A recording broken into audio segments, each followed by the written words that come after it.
If President Trump gets his way, this year's census will not include undocumented immigrants.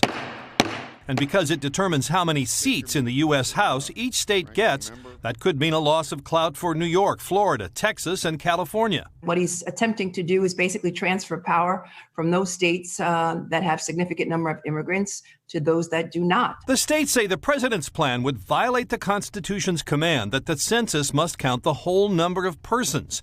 Even some of the court's conservatives noted that in every single census, that has meant counting people who live here. If an undocumented person has been in the country for, say, 20 years, even if illegally, as you say, why would such a person not have a settled residence here? Hi, I'm here with the U.S. Census Bureau. But the Census Bureau says it doesn't yet know how many people are here illegally and can't say when it will have an answer. So a majority of the courts seem reluctant to decide the issue now.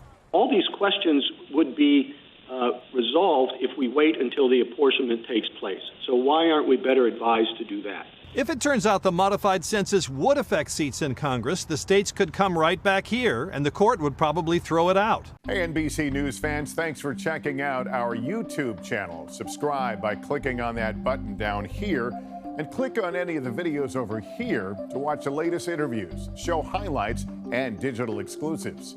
Thanks for watching.